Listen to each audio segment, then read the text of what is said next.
The Mehta boys ending explained. Mehta boys movie की ending अगर कोई समझना चाह रहा है तो मुझे लगा कि जैसा मुझे समझ में आया है मैं अपने विचार आपके साथ शेयर करूं।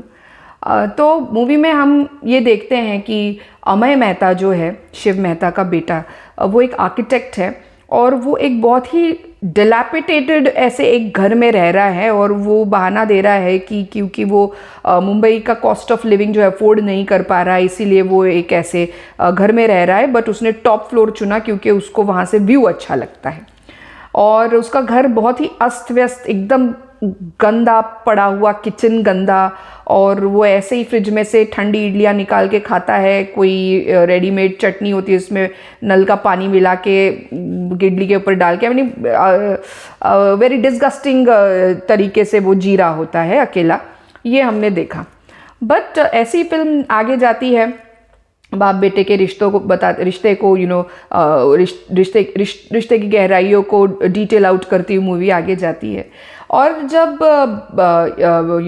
फादर के एक्सीडेंट के बाद, पासपोर्ट खो जाने के बाद, जब फादर लौट जाते हैं नवसारी और वो वहाँ बच्चों के साथ क्रिकेट खेल रहे होते हैं, और तब हमें दिखाई देता है कि फादर उस बच्चे को कह रहे हैं कि ball like a man, ball like a man.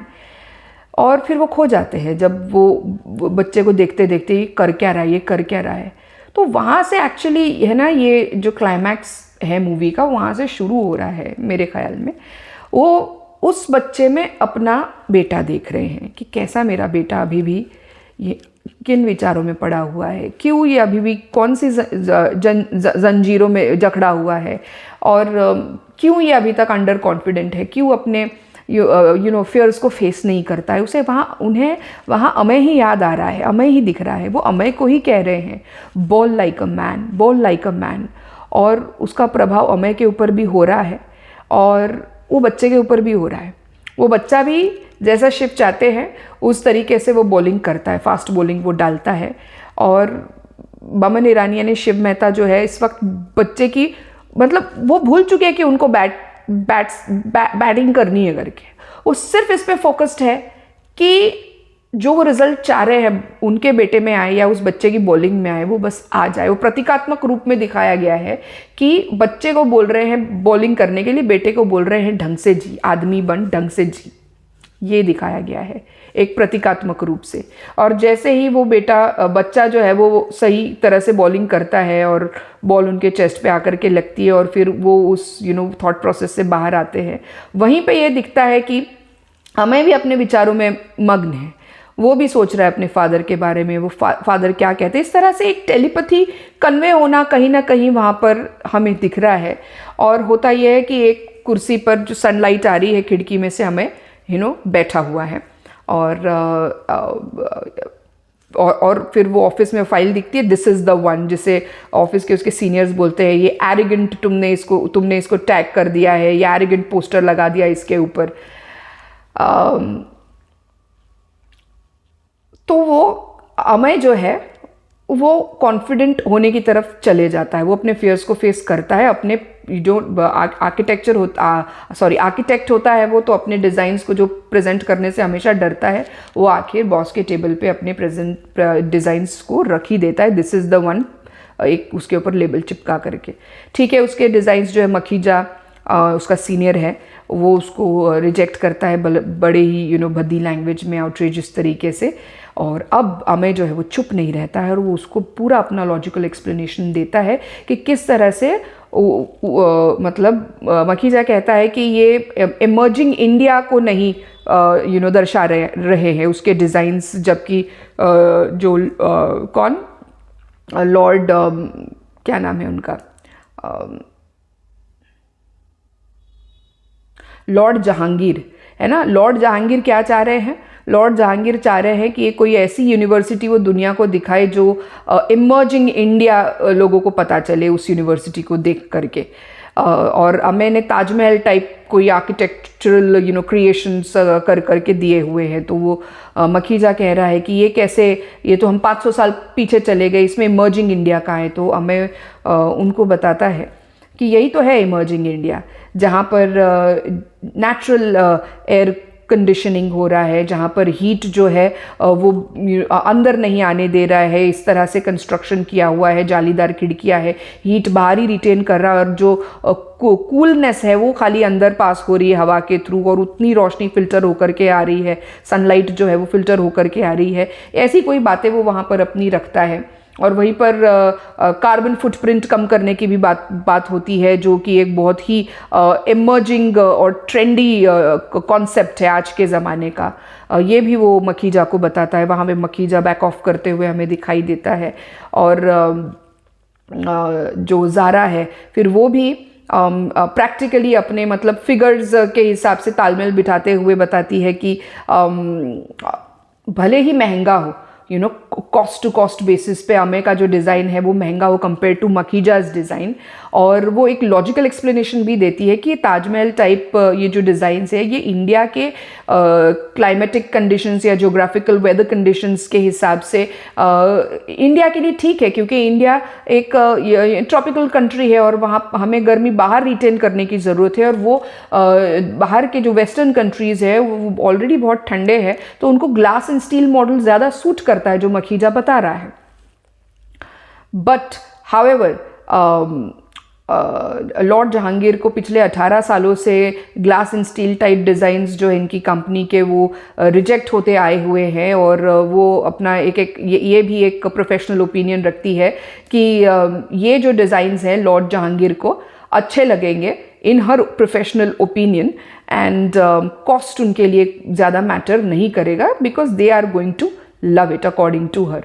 तो हमें को वो सपोर्ट ही करती है, प्रैक्टिकल अपना जो कॉस्ट टू कॉस्ट बेसिस के ऊपर से कंपेयर भी करके बताती है, एंड ऑल दिस सारा डिस्कशन होता है।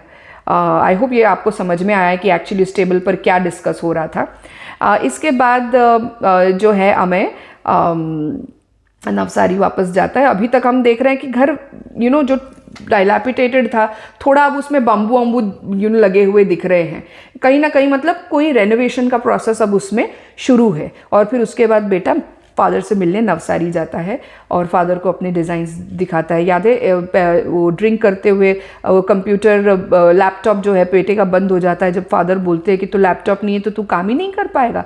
पुराने ज़माने में तो पेंसिल से ही आर्किटेक्ट्स जो है वो अपना काम चला लेते थे, तो जिसको सन जो है वो ऑफेंसिव मान लेता है, बट यहाँ पर वो पेपर पे ही अपने डिज़ाइंस बना करके अपने फादर के सामने रखता है।